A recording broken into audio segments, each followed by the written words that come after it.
Je suis né près de Marseille,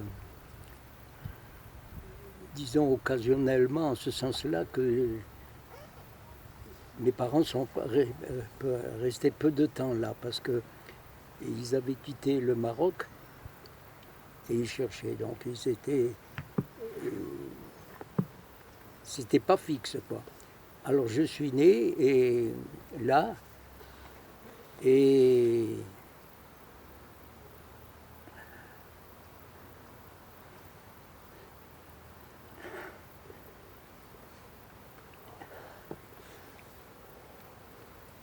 avant de moi, j'ai été séparé de ma mère.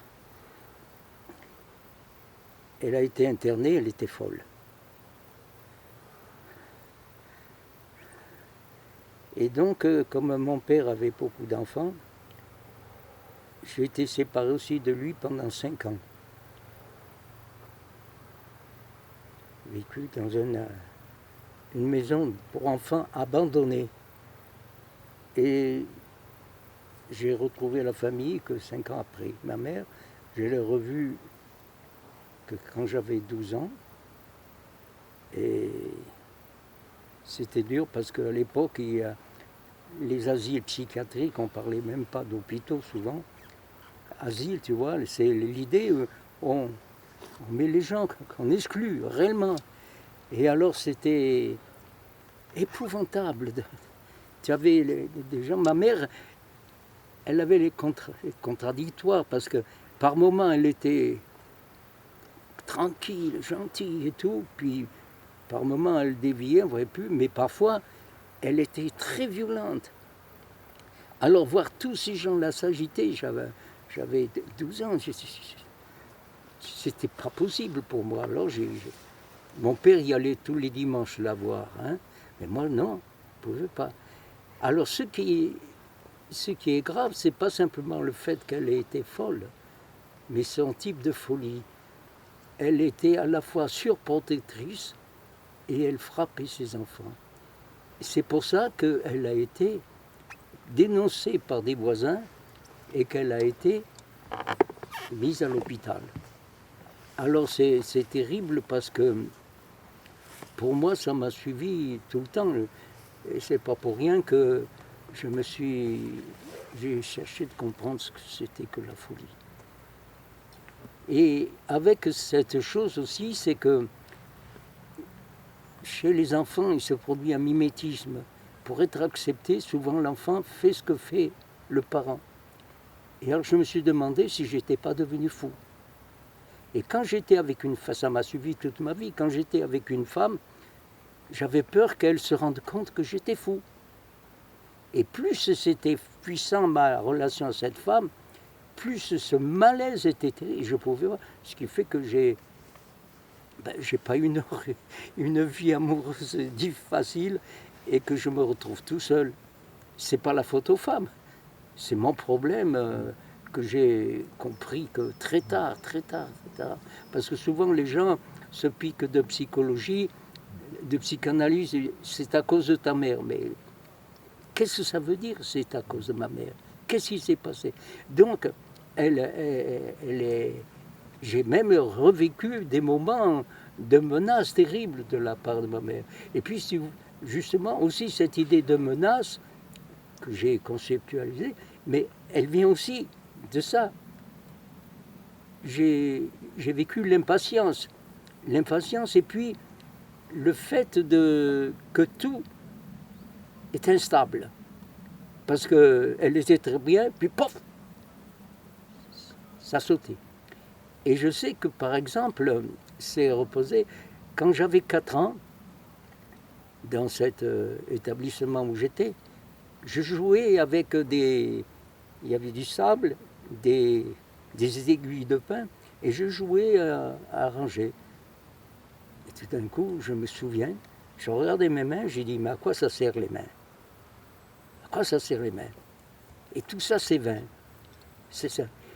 Et alors c'est fort parce que 26 ans après, quand j'étais au service militaire, j'avais emporté la Bible. Parce que j'ai dit, ça c'est le seul livre où je peux avoir une grande diversité.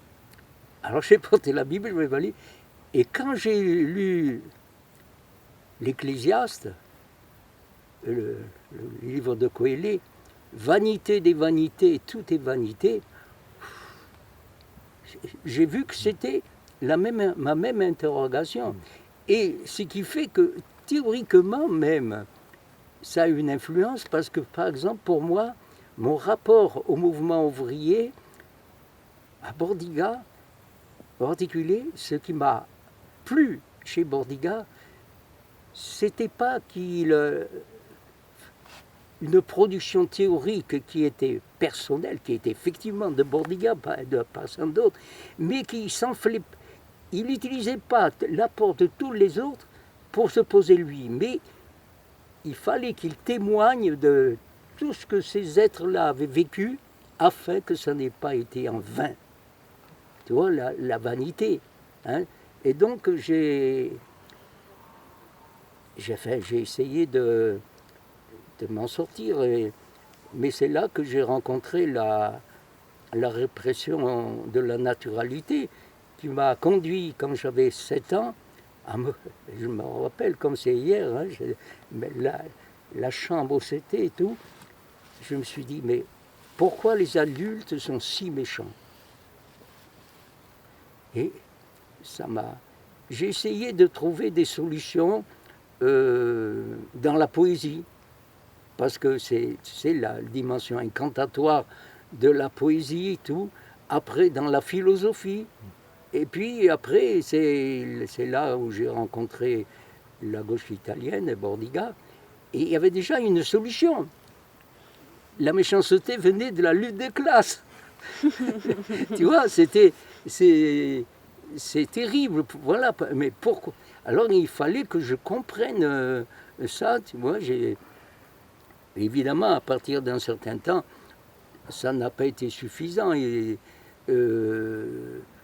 comme explication, et d'autant plus que ça a posé de gros problèmes, c'est que la révolution, certes, va permettre de réaliser une société où on pourra coexister. Seulement, la révolution, c'est un acte de violence. Et Bordiga, il avait écrit justement en 17, la guerre est subhumaine, elle est mais la révolution aussi. Et alors ça, c'était le gros problème. Le gros problème. On fait la révolution, on déchaîne la violence. Et c'est des choses qui sont intéressantes parce que pourquoi il y avait nécessité d'un parti, et en partie, et on le voit chez Lénine, c'est ça, hein, une dimension qu'on ne voit pas, c'est que maîtriser la violence. Pour lui, qui avait une vision d'ailleurs fausse sur les paysans, il pensait que c'était des barbares si on commençait la révolution avec eux. Mais c'était ça, il voulait. Mais seulement ça, c'est quelque chose que j'ai compris plus tard, c'est qu'on rejoue. Si on n'arrive pas à la racine, on rejoue, c'est-à-dire que lui-même a recréé un organisme de répression absolument épouvantable. Donc, pour moi, c'est déjà un élément de réflexion par rapport à ce que j'ai découvert beaucoup plus tard, la nécessité de l'inversion. Voilà pourquoi je ne veux pas la révolution.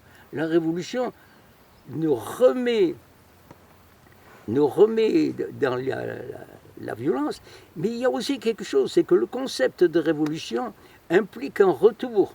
Donc on ne sort pas. On est piégé, comme si on était un astre qui tourne, tu vois. Et donc, il faut arriver réellement à trouver un mode de vie tel que tu ne reproduis pas. C'est pour ça que, dans un premier temps, j'ai parlé de quitter ce monde, hein, The world we must live. Et puis, c'était pas suffisant, hein, parce qu'il ne suffit pas de quitter le monde. Il faut une positivité, et ça, c'est l'inversion. Donc, tu vois, tout ça, c'est conditionné par ce que j'ai vécu. Pour revenir à ce que tu as vécu, quand tu avais 7 ans, et tu parlais de toi-même, de ces méchants adultes Qui étaient ces adultes-là? Tous les adultes. J'avais remarqué, sauf exception, hein, j'avais remarqué que les vieux, en général, acceptaient plus les enfants. Et donc, c'était... il pouvait avoir coïncidence. Mais tous les adultes, tu vois, ils te traitent par condescendance. Ah, c'est un enfant, on t'écoute, oh oui, mais... Tu vois, et puis alors, ou bien, ah ben oui, mais t'es bien éveillé, tu vois, la condescendance, tu vois, c'est effrayant, effrayant. On voit jamais l'enfant tel qu'il est, tu vois. Et puis alors, croire qu'un enfant puisse faire quelque chose de bien, de penser, non. Mais où est-ce que tu habitais à cette époque-là? Eh bien, j'habitais, alors là, c'est à Marseille. Marseille? Dans une misère noire, parce que 6 enfants à l'époque, il n'y avait pas d'allocation familiale, il n'y avait rien. Et là, je reconnais que mon père a assumé, parce que mon père, et comme toujours, c'est mes sœurs. Les plus âgées, c'est elles qui m'ont élevé. C'est toujours les femmes qui en pâtissent. Hein. Moi, si mes sœurs... Et la dimension de communauté dont tu parles souvent, du fait que la famille c'est quelque chose que tu as eu du mal à quitter. Ah oui, moi, mais j'étais... Il y avait la répression faite par mon père, mais avec toujours les difficultés que je comprends très bien. Mais moi, j'étais très heureux. Moi, c'est vrai ce que rappelle Jacques, c'est que moi, j'ai quitté ma famille à 23 ans parce que j'étais obligé. J'ai été nommé professeur à Toulon et j'habitais Marseille. Et alors ça fait quand même 65 km à l'aller, 65 km au retour. Ben, au début, je faisais toutes les semaines. Et puis après, on ne pouvait plus, tu vois. Mais je ne peux pas, moi. Et je sais que j'entendais des copains qui me disaient la famille et tout. Moi, je ne pouvais pas. J'étais tellement bien avec mes frères et sœurs. Même si je ne m'entendais pas réellement. Parce que on a eu des parcours tout à fait différents. Un de mes frères, lui, il n'a pas supporté la misère. Il a fallu absolument qu'il essaie de sauter sa classe, comme on disait. Alors il est parti à Madagascar. Et là, tu parles du jour au lendemain, il s'est retrouvé avec des serviteurs, des trucs, tu imagines. Et j'avais un frère, alors lui, il était ouvrier. Alors, tu parles, à l'époque, il partait à 6 heures du matin en vélo pour aller travailler. Il n'y avait pas de douche, rien. Donc, il rentrait avec ses bleus de travail, comme on disait, tout dégueulasse, de telle sorte qu'il y avait une chaise qui était réservée à lui. Parce que si on s'asseyait dessus, presque ça collait tellement à cause il y avait du cambouis et tout. Alors je me suis dit, ça j'en veux pas. Non pas, parce que moi je m'entendais bien avec mon frère, hein, mais je ne voulais pas du tout devenir ouvrier. Et j'ai vu la transformation s'opérer dans la classe ouvrière. Les ouvriers, dans les années 50, ils avaient le bleu de travail et les jours où ils ne travaillaient pas, ils avaient d'autres bleus, des bleus de sortie. Et à un moment donné, ils n'ont plus accepté ça. De telle sorte qu'avant, quand tu sortais, hein, le dimanche, tu pouvais dire, ben ça c'est un ouvrier, ça. Après, non, parce que tout le monde était habillé en bourgeois. C'est un truc qui m'a stupéfait, tu vois, comme quoi, c'est aussi dans l'idéologie ouvrière, hein, il disait que les ouvriers étaient heureux d'être ouvriers. Non, c'était le fait d'avoir ce bleu, un habit bleu, c'était une marque, quoi, tu vois. C'était terrible. Donc après l'armée, tu es devenu prof à Toulon, c'est ça? Ah, j'étais prof avant. Voilà, à l'époque, dans les années 60, il y a eu une pénurie énorme de professeurs parce que la fonction n'était pas rémunérée. Et donc, je pouvais avoir le sursis, tu vois. Mm. Et comme c'était la classe, on est passé d'un an à 18 mois, et puis après, même, on fait plus. Surtout là, en 56, la classe 56, quand ils ont fini, ils ont été rappelés. Et il y a eu des manifestations très fortes contre ça. Et c'est un ministre socialiste qui a imposé ça. Hein. Alors, c'est pas la droite, hein, comme on dit. Bon. Et donc, moi, je ne voulais pas faire ça. Alors, à l'époque, j'étais déjà dans le parti, j'ai étudié à fond tout le la partie de gauche italienne? Oui, enfin, moi, c'est un petit parti. Moi, je préfère souvent dire la gauche italienne parce que on devait être peut-être une centaine mondialement. mais petit parti en nombre, mais d'une puissance remarquable. Quand est-ce que tu as rencontré cette partie? Comment est-ce que tu es... C'est au lycée. Au lycée, j'ai eu un camarade de lycée qui sortait avec une jeune fille, donc, qui était la nièce d'un militant de la gauche communiste. Donc lui, il a été, disons, éduqué, on lui a transmis ça, et moi, il m'en a parlé, moi j'ai été d'accord, donc à la fin de l'année, on s'est connus donc début octobre, à la fin de l'année, en été, je suis allé voir les autres, on était 4, hein, c'était tout. Mais c'était très fort. Et là, je me suis formé au marxisme. C'était très fort dans quel sens? Mais une puissance théorique importante. Et même, c'est pas que Bordiga, moi j'avais un camarade, il s'appelait Piccino, parce qu'il était petit, hein. Il était à peu près comme moi, quoi. Et très, très costaud, très puissant. Eh bien, il avait une clarté de vue, parfois, comme Bordiga. Et sur le tas, il me dit qu'il voulait lire Le Capital. Ah ben j'ai dit oui. Alors il me dit, tu m'aideras. Je dis oui, s'il vous plaît.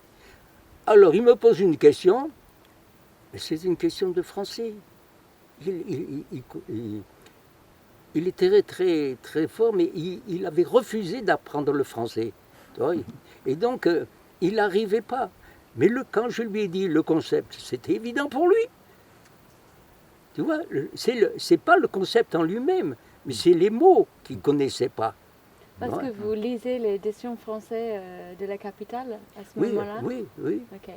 Oui. Alors, j'ai lu Le Capital en allemand beaucoup plus tard. Oui. Mais au début, mais j'ai été stupéfait. Mais j'ai dit, mais Piccino, tu as tout compris, c'est pas le problème. Je peux te donner des cours de français, ça oui. Non, c'était... Et puis, très unis. Tu vois, ça c'est vraiment, ça c'est la dimension communautaire. Moi, je sais, dans les réunions, Bordiga, il embrassait tout le monde. À l'arrivée, tu vois, c'est pas... Et il y avait des intellectuels, mais il y avait les braccianti, comme on appelait, tu sais, ces ouvriers agricoles. Et je me souviens d'un ouvrier agricole d'Épouille qui avait porté un vin incroyable, parce que c'était quelque chose d'extraordinaire. Mais il était lumineux. Bordiga. Non, c'était ouvrier. C'est ouvrier. Ben, tu comprends, il faut quand même être capable des réunions qui durent 6 heures dans la journée. Et Bordiga parlait 3 heures sans s'arrêter. Il prenait son verre comme ça, je ne sais pas comment il faisait.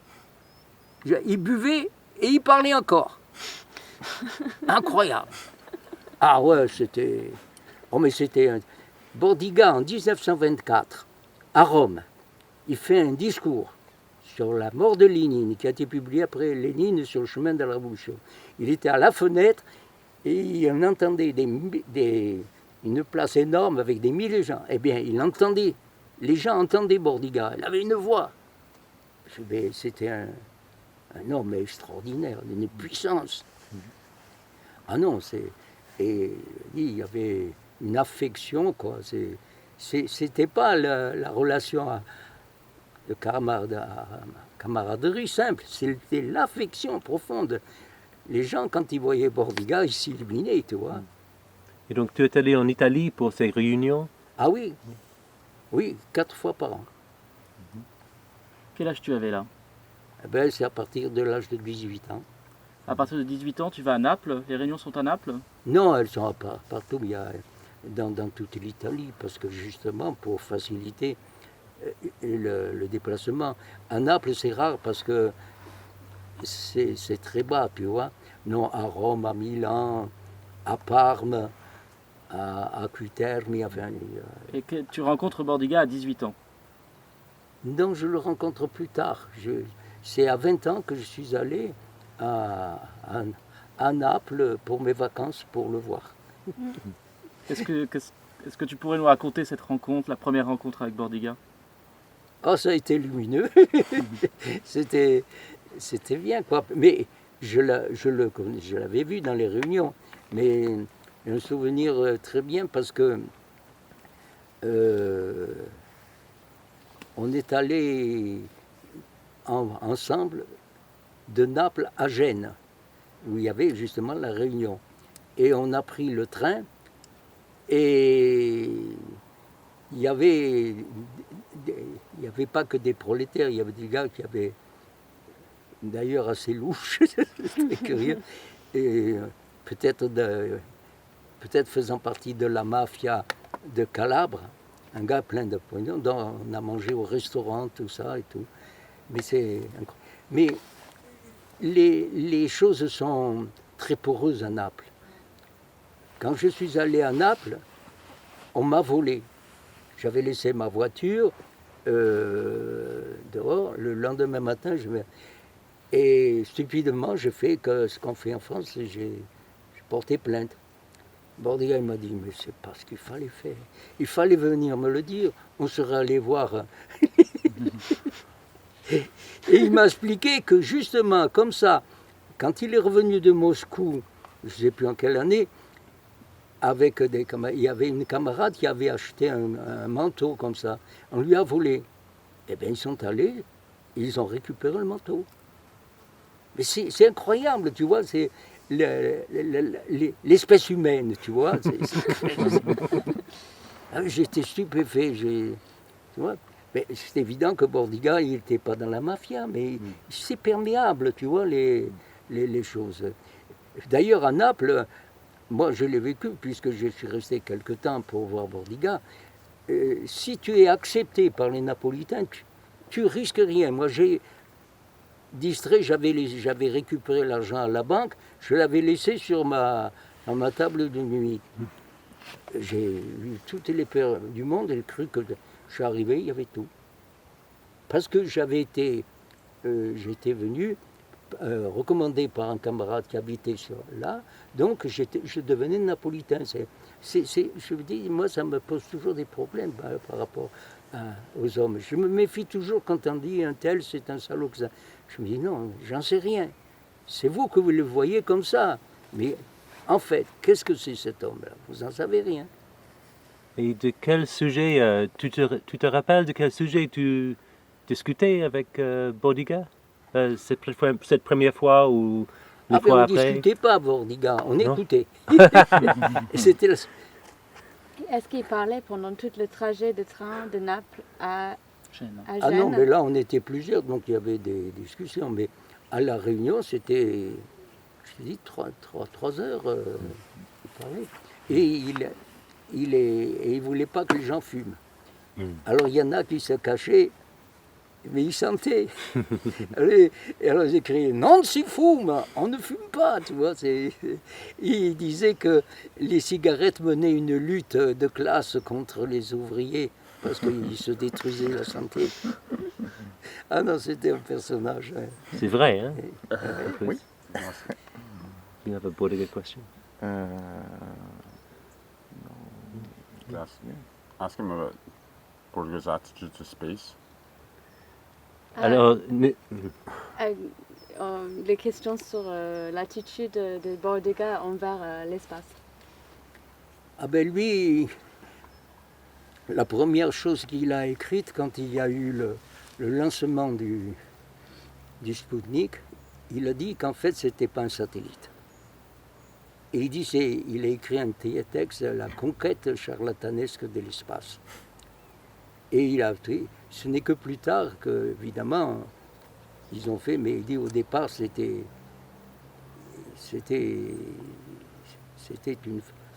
une grosse propagande, quoi.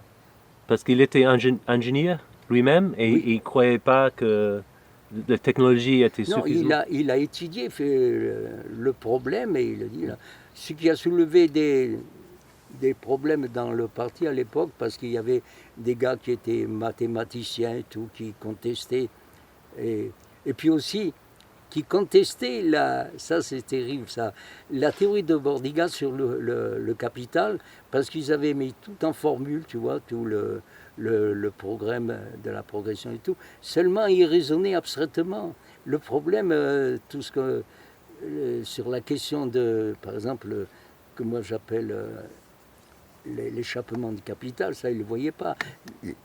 Et en mathématiques, ça ne peut pas se traduire.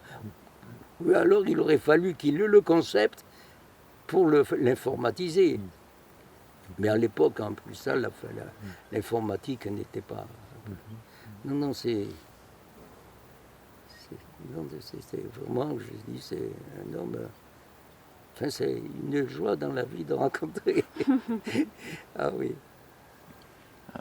Many of your first writings in Bordiga's journals were on the colonial questions, and Bordiga also writes a lot about this. Could you talk to the significance of the question of colonial struggles in your early writing? Plusieurs de tes articles dans les journaux de Bordiga parlaient de la colonisation. Est-ce que du coup tu peux Et parler... Bordiga aussi, il parlait de ça. Bordiga aussi Oui. parlait de ça. Est-ce que tu peux parler de la signification de ça? Oui, ça a été un très très gros problème parce que les partis politiques de gauche, d'extrême gauche, avaient des positions très diverses et très différentes. Par exemple, il y avait ceux qui disaient, en Algérie par exemple, ou au Vietnam, mais surtout en Algérie, il n'y a pas de prolétariat. Donc, ça ne peut rien donner. Puis il y avait d'autres, au contraire, les activistes, disons, soutenir, mais ils soutenaient pas simplement les félagas, comme on les appelait, les paysans révoltés, mais ils soutenaient aussi la direction, qui évidemment avait des positions bourgeoises, si on peut dire. Hein. Et alors le problème était là.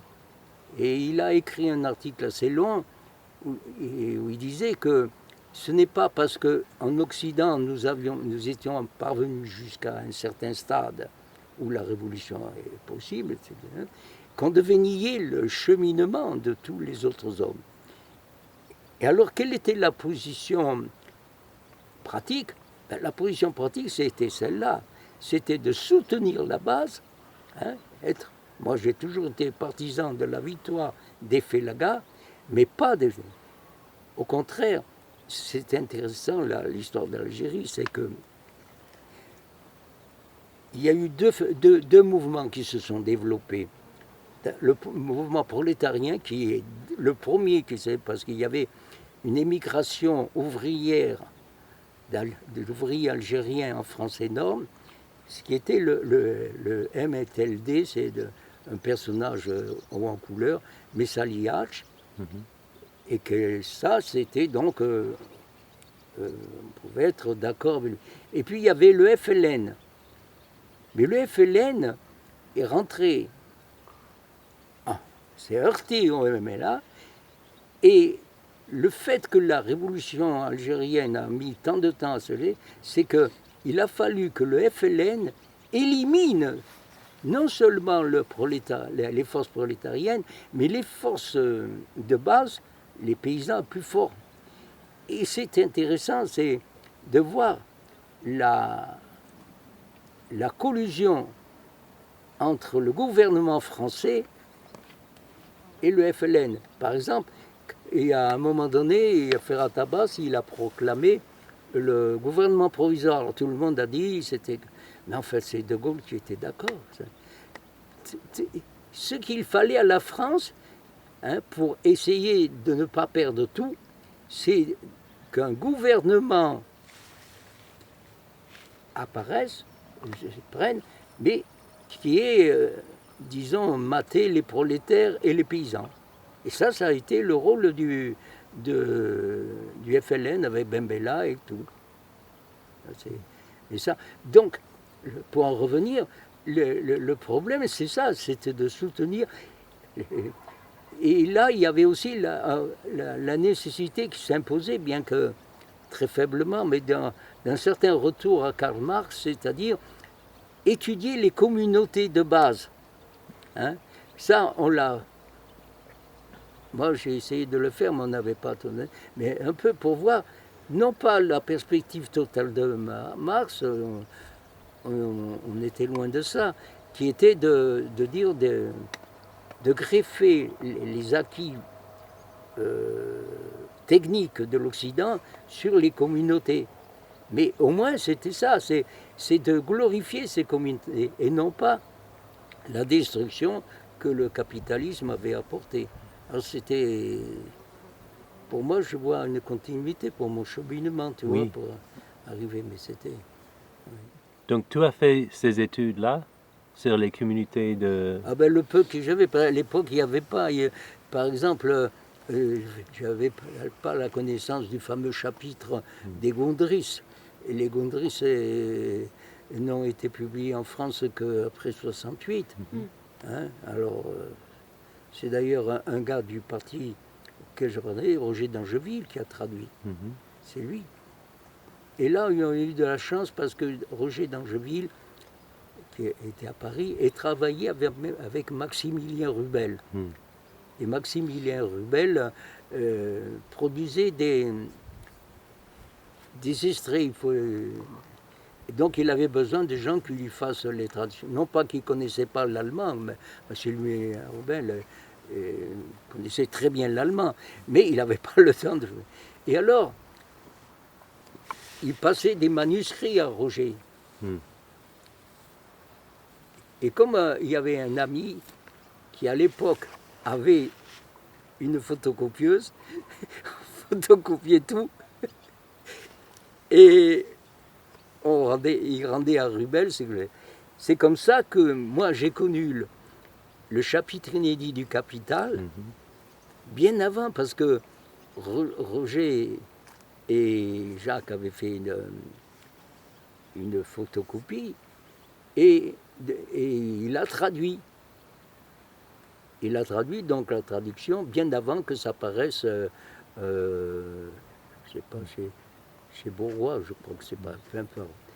Et donc j'ai travaillé toute la question bien avant que ça apparaisse. C'est une chance. C'est pour ça que les concepts de domination formelle et de domination réelle, je les ai développés en prenant de Marx, mais moi j'ai généralisé à la société. Tu vois? Et donc, parce que ça aussi, il y a eu beaucoup de gens qui se sont présentés comme étant eux qui avaient fait la chose. Ça, c'est incroyable, ça. Alors, quand est-ce que tu as rendu compte, c'était quand la première fois que tu as rendu compte que tu ne vas pas pouvoir poursuivre ces recherches dans le sein du Parti communiste international? Quand est-ce que tu as rendu compte que tu serais obligé à rompre oui, mais avec ça? c'est sur un problème du parti, de l'organisation. Le concept fondamental pour Bordiga du parti, c'était qu'étant donné que le parti est vécu comme un être, il ne peut pas y avoir un centralisme démocratique, d'autant plus qu'il était contre la démocratie, mais un centralisme organique, qui donc normalement se recrée par la vie même du parti. C'est pas qu'il était. Et ça n'a pas été compris. Et beaucoup de camarades qui était en même temps activiste, attribuait le fait qu'on avait peu de répercussions au fait qu'on fonctionnait mal. Donc, il y avait ça. Et les autres, c'était lié à l'agitation aussi. Après, a prévalu dans le parti la thèse de ceux qui disaient de soutenir les révolutions anticoloniales, tu vois, sans tenir compte des restrictions que je disais tout à l'heure. Donc les deux a fait que finalement, d'ailleurs, le parti a éclaté dans les années 80. Mais moi, je suis parti sur cette question. Et c'est un texte que j'ai écrit qui a semé la discorde. J'ai écrit en 61 Origine et fonction de la forme parti. Et c'est dans ce texte que j'ai repris le concept de Marx du parti formel et du parti historique. Ça veut dire que même si le parti formel, c'est-à-dire actuel, on n'est que quelques... on existe aussi en tant que parti historique parce qu'on se relie aux générations passées et tout. Et ça convenait beaucoup à Bordiga, tu vois. Donc, lui, il a accepté ça, mais beaucoup, non pas. Bon, il y avait ça, donc il y avait l'interprétation des révolutions anticoloniales, la volonté, par exemple, incroyable de faire intervenir le prolétariat n'était pas. Par exemple, en Inde, un gars écrivait qu'il y avait un proto-prolétariat. J'ai dit, mais si un proto-prolétariat, c'est qu'il y a une proto-bourgeoisie. Et comment vous faites qu'il y ait une proto-bourgeoisie il vous faut effectivement des proto-prolétaires. C'était vraiment inconsistant, tu vois. Mais c'est vrai. Et moi, je ne pouvais pas accepter tout ça. Et donc, il y a eu une réunion à Paris, sans Bordiga, là c'était une réunion avec d'autres, et c'était du style police, quoi, qui est-ce qui est vraiment militant et tout. Et alors moi je me suis levé, j'ai dit, écoutez, pour moi c'est pas une réunion de parti, c'est une mascarade. Tous ils ont écrit disant, moi à l'époque, on m'appelait Oscar. C'était que quand j'étais lycéen, mes camarades m'avaient... Bon. Alors tous écrivaient, il faut exclure Oscar. Et Bordiga a écrit, moi je ne sais pas ce qu'il en est, comment j'exclus Oscar. Bon, et en fait, il y a eu une réunion après à Naples, où il a fait des thèses supplémentaires et tout, mais ça n'a rien résolu.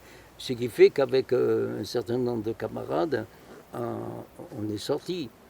Mais pas contre Bordiga. Non. Et d'ailleurs, moi, j'ai envoyé une variance à Bordiga. J'ai dit, moi,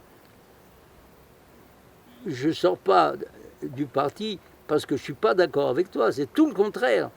Parce que un an avant, il y avait eu tout un groupe de Milan qui justement est sorti parce qu'ils voulaient réintroduire le principe démocratique.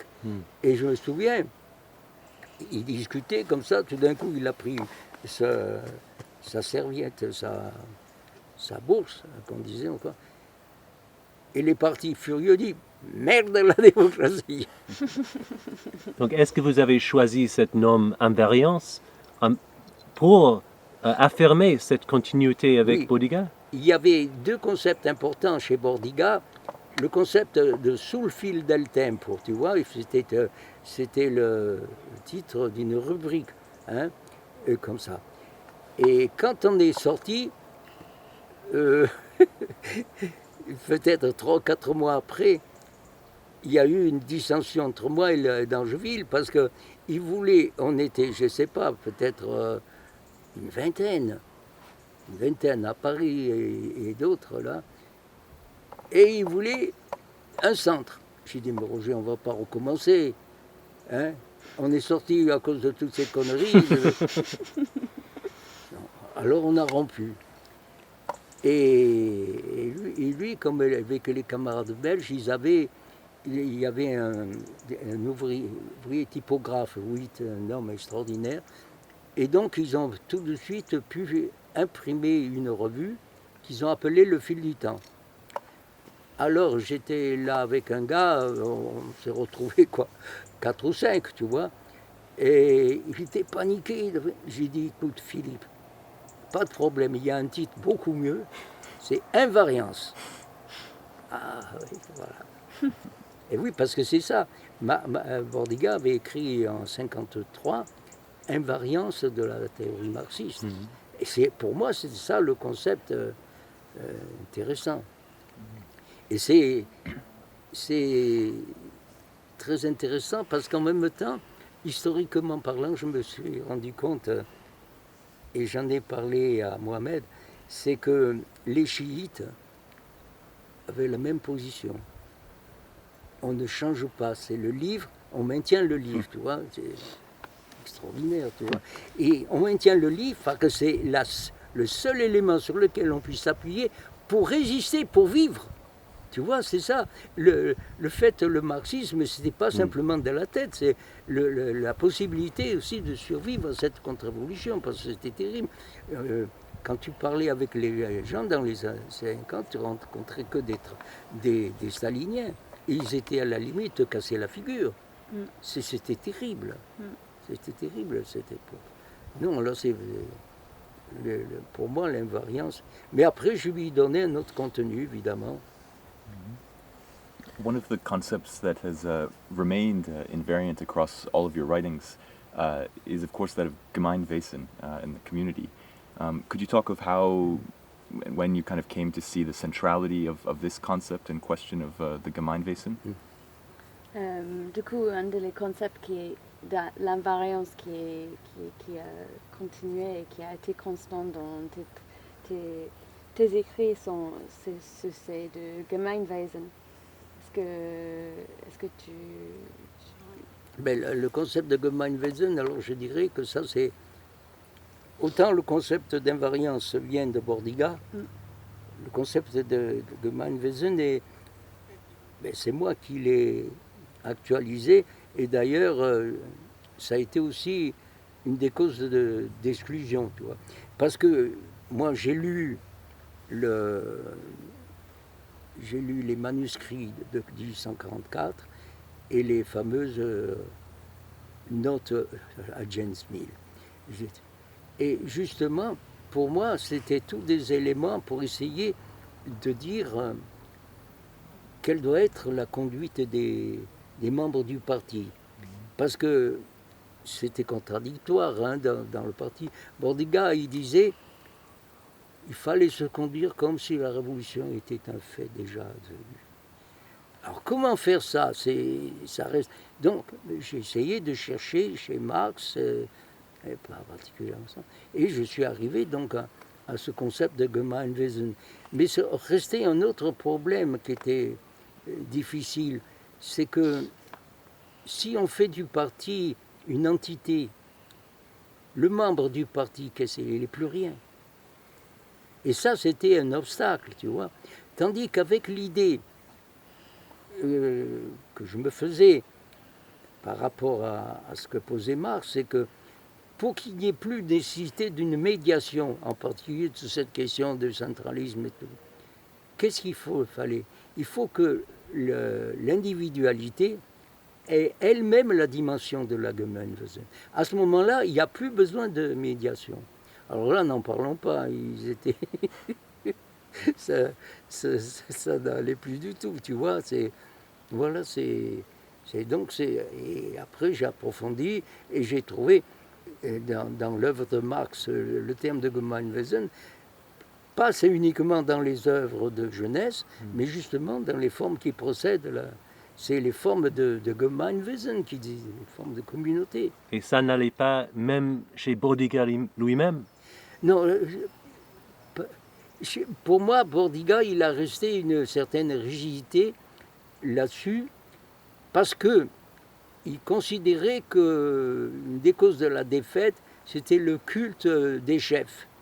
Donc, il ne fallait pas parler de chefs. Mais ça allait jusqu'à nier finalement l'individu. Et c'est pour ça que je n'ai pas pu... c'est le seul point où j'étais pas d'accord avec lui. Enfin, moi, je ne peux pas. Finalement, parce qu'après, c'est toujours pareil. Tu as des gens dans le parti qui profitaient de ça pour affirmer. Et puis, si toi, tu affirmais, alors toi, c'est toi qui te posais en individu. Tu étais un individualiste. Non, mais c'était fou. Et moi, j'ai dit, je ne veux pas vivre ça. C'est pas ça le communisme. Non, ça c'est... Il y a des questions vraiment très très importantes. Hein.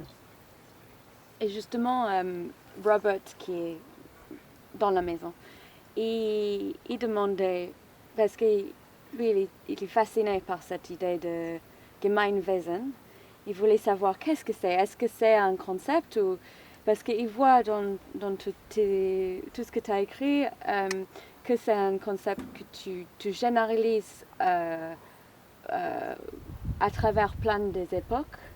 Mais lui, il se dit, du coup, que dans les époques où les communautés qui sont avant la création de l'Occident, disons, qui ne trouvent pas vraiment un Gemeinwesen. Mais donc il veut savoir si c'est un concept qui est universalisant ou... Mais c'est vrai, le gros problème, et c'était Marx déjà, c'est étudier la communauté primitive, celle où la Gemeinwesen s'impose réellement, mais les autres, mais il reste toujours chez les hommes, même dans les communautés les plus dégradées, cette naturalité de la Gemeinwesen. Tu vois ? C'est pour ça que lorsqu'il y a eu les émeutes de banlieue en 2005, que j'ai mis le texte de Marx, il dit, mais toutes les émeutes naissent de l'intolérable séparation de la communauté de la Gemeinde. C'est-à-dire que là, quand profondément les gens se soulèvent, le fondement, c'est pas tout ça qui fait, c'est cette séparation de la communauté, qui est en même temps la séparation d'eux-mêmes. Tu vois, c'est ça. Parce que si, autrement, on reviendra, si je n'ai pas la dimension de la communauté, je ne peux pas. Donc, quand j'ai besoin de communauté, j'ai besoin de retrouver la dimension communautaire en moi, tu vois, c'est ça. Et alors, j'ai été critiqué, en particulier par François Baucher, que je l'ai su par Ricochet. J'ai dit quoi, il brûlait des voitures, tu vois, il saccageait, il prenait... Mais oui, il faisait des choses horribles. Mais pourquoi faisait tout ça? C'est l'insupportabilité d'être séparés qui fait ça. Qui font des choses les plus horribles, tu vois. Et c'est terrible. C'est pour ça que c'est pas un concept.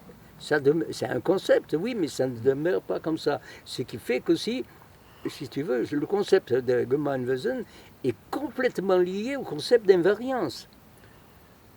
Tu vois, c'est ça. Pour préciser la question de Robert, je pense qu'il voulait dire que dans les communautés soi-disant primitives, il y a simplement plusieurs différences. Il n'y a pas quelque chose qui lie ces communautés. C'est comme s'ils sont toutes les îles presque autonomes, avec l'évolution particulière, pas universelle, mais il y a quelque chose dans le concept de Gemeinwesen, de l'universalité.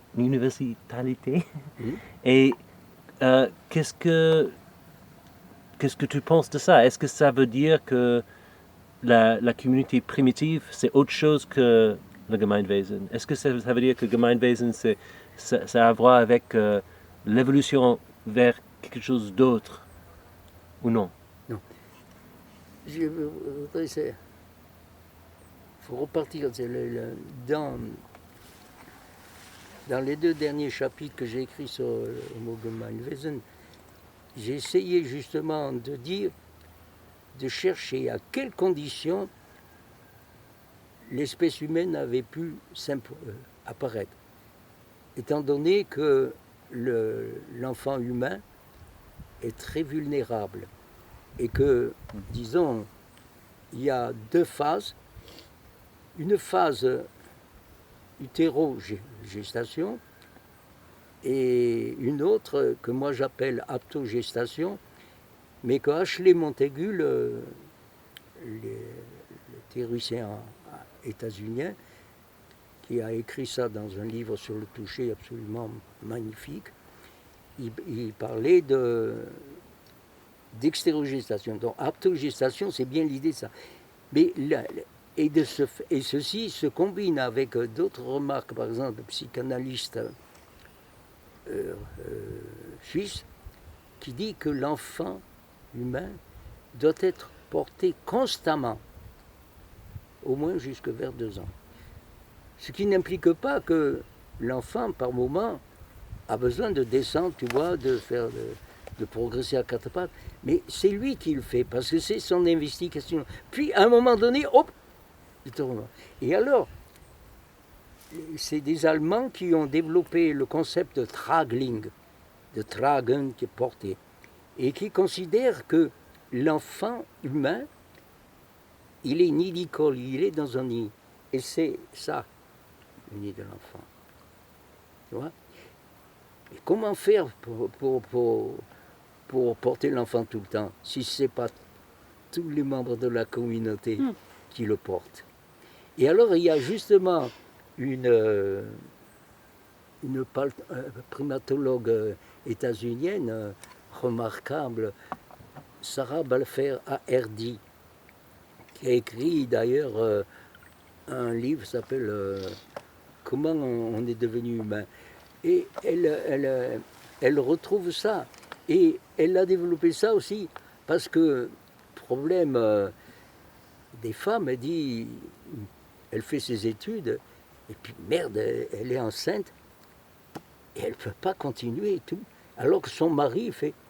Et c'est là qu'elle se dit, mais il faudrait des allomères. Allomères, ça veut dire des mères autres, tu vois, de telle sorte qu'effectivement, à ce moment-là, elle pourrait faire ses études tout en, puisqu'elle ne serait pas la seule à être la mère de son fils, tu vois. Et je trouve ça formidable que cette... Et elle a vu aussi le rôle essentiel de la grand-mère. La grand-mère, c'est celle qui rassure la mère, etc. Mais elle interprète la dimension communautaire avec les concepts de séparation, mais elle sent quelque chose, tu vois, c'est formidable. Donc, toutes les femmes, la communauté, portait l'enfant. Et puis, ce qui était formidable aussi, c'est que par là même, l'enfant avait une immunité énorme. C'est toute la communauté. Et donc s'il n'y avait pas eu cette communauté si puissante, avec un rôle déterminant de la relation sexuelle, c'est-à-dire qu'elle permet la continuité dans la diachronie, mais aussi dans la synchronie, parce que les relations sexuelles entre hommes et femmes permettaient de reconstituer toujours la continuité. C'était pas le fait comme les prolos du 19e siècle et qui voulaient la communauté des femmes de pouvoir faire l'amour. C'est pas ça la question. La question, c'était que cette dimension de l'amour permettait de renforcer. Donc, pour moi, la Gemeinwesen, c'est ça, mais je la déduis de tout ce mouvement, tu vois. Et je l'ai posé justement dans le dernier chapitre. Et je l'ai fait, j'ai pris comme exemple un truc, je ne pensais pas en parler, mais je pense... J'ai lu un livre d'une préhistorienne française qui s'appelle La Vénus de l'Espugue revisitée. Et tu sais, c'est ces statuettes qu'on dit stéatopige et tout. Et une des choses qu'elle dit déjà, c'est que c'est pas une Vénus. C'est pas une Vénus. Le Vénus, c'est un concept d'art qui n'a rien à voir. Ce n'est pas une divinité, puisque cette statuette entre 15 000 et 35 000 ans, non, c'est une femme. Alors cette statuette, elle présente déjà une première chose extraordinaire qui avait été vue avant elle. C'est qu'elle est comme une carte à jouer. Si on la renverse, si on la voit d'un côté, on a un personnage. Si on la renverse, c'est un autre. Mais cette femme, ingénieuse et d'un ressenti remarquable, elle ne s'est pas contentée de ça. Elle a mesuré le rapport des saints, parce qu'il y a des saints jusque-là, tu vois. Il y a le fait aussi qu'il y a des torsades qui peuvent s'interpréter comme un pagne quand la statuette est mise d'un côté, et inversement, comme des cheveux. Tu vois, c'est quelque chose. Donc elle a fait tout ça, mais elle ne s'est pas contentée de ça. Au lieu d'en rester à ça, elle a tourné la statuette. Et elle s'est rendue compte que ça représente toute la vie. C'est une statue incroyable, et personne n'a fait une chose pareille. Et elle laisse aussi la porte ouverte, en sens que pour elle, ça peut être un homme ou une femme, tu vois. Donc, quand elle tourne, au début, c'est la naissance. C'est la naissance, tu vois, les seins jusqu'en bas. Et l'épanouissement de la femme. Et ces seins jusqu'en bas, ces seins tosés, comme on dit, mais témoignent de la puissance de la vie, parce qu'elle a pu nourrir. Tu vois, c'est pas la question, donc ça n'a rien à voir avec des concepts. Bon, il y a ça, il y a l'enfant qui grandit, tu vois. Après, elle va elle-même accoucher, il y a représentation de la mort, mais, on tourne à la statuette, il y a de nouveau une naissance. C'est toutes les phases de la vie, c'est quelque chose d'extraordinaire. Et tu vois, là, je sens que c'est la continuité de l'espèce au travers de cette statue. Et alors, l'Esplugue, c'est peut-être à 2 heures de route de chez moi. Et alors, avec deux amis, j'espère y aller, mais avec cette histoire du Covid, tu vois, parce que je vais y aller le jour où elle fait une conférence. Parce que c'est extraordinaire, c'est qu'elle habite elle-même à l'Esplugue. Et donc, je vais aller la voir et lui demander simplement ceci, c'est qu'il y en a d'autres, ce qu'on appelle la Vénus de Willendorf, il y en a en quantité des statuettes comme ça. Est-ce qu'elle pense que ce seraient des statues de la même façon? Et en même temps, tu vois, ce qui est extraordinaire, c'est que c'est pas quelque chose qu'on voit, qui est admiré, qui est mis d'un côté, mais quelque chose qui permet de vivre, tu vois, de se rassurer. L'homme comme la femme, en maniant ça, il se remet dans le cycle de vie. C'est quelque chose d'inouï, tu vois. Bon, je ne sais plus pourquoi j'ai dévié. C'est très bien. Hein? Yeah. You talked earlier about you're dissatisfied with the concepts of psychosis and neurosis. Can you talk a little bit more about this idea of ontosis and speciosis, and like how you came to see these as necessary concepts and how it relates for you to the invisible? Tu as parlé tout à l'heure de comment pour toi les concepts de psychose et non, de spéciose sont pas suffisantes et du coup, ah oui, d'accord, c'est très juste. À partir de là, est-ce que tu peux parler de pourquoi ces deux autres termes sont mieux et comment how it relates to the invisible? Et comment ça s'est relié à l'idée de l'invisible? Ah ben c'est tout le problème de la folie, justement. C'est le problème de on pourrait même partir de la notion d'être en temps philosophique. Hein, c'est un Américain, David Everett, il a écrit un livre magnifique sur une ethnie sud-américaine, les Piratas. Bien, eux, ils n'ont pas de concept d'être. Quelqu'un est s'il apparaît, donc s'il sort de l'invisible. Quand il disparaît, il n'est plus. Mais il existe toujours, puisqu'il peut réapparaître. Et je trouve ça extraordinaire, tu vois. Donc, ces concepts de spéciose et d'ontose sont liés au fait que ce qui affecte l'espèce, c'est son être en sa totalité. Et donc, sa totalité, ça implique aussi l'invisible. L'espèce humaine, ayant risqué d'être détruite, hein, a pris un appui dans ce que j'appelle la surnature, tout ce qui est non visible. Et c'est à partir de cette force dans l'invisible, dans la surnature, qui va tout édifier. Mais c'est évident que cette chose-là est sujet à des déformations, tout ça, étant donné la vie de l'espèce qu'on compte. Et donc c'est là que s'édifie la spéciose, c'est-à-dire des adaptations à l'artificialité dans laquelle l'espèce se met en sortant de la nature, ce qui retentit évidemment sur l'individu lui-même, sur l'ontose. Donc c'est parallèle, tu vois ça, à l'étude, obligatoirement, comment on sort.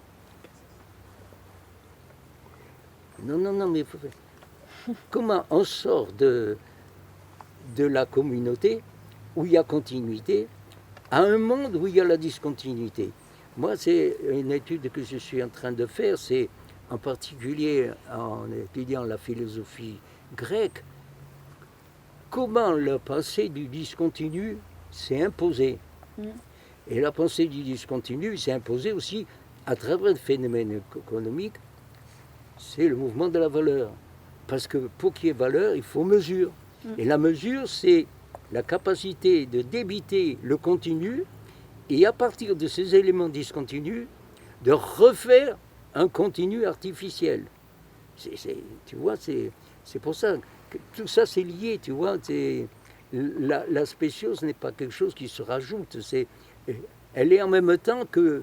Elle s'édifie en même temps que nous quittons la communauté, que ces communautés se développent après dans la lutte et tout, la lutte entre hommes et femmes, tout ça c'est ça. Donc l'invisible là aussi il y est tout le temps. Hein, mais moi ce que je trouve d'essentiel c'est ça, c'est de s'appuyer sur l'invisible. Et c'est pourquoi, à mon avis, je pense que le rapport à la religion, on ne doit plus le voir simplement comme la vision de Marx. C'est, par exemple, l'être humain, cet homme ou cette femme qui manie cette statuette, hein, elle est dans la continuité, elle est dans l'éternité. Il n'y a pas de temps, il n'y a pas d'espace.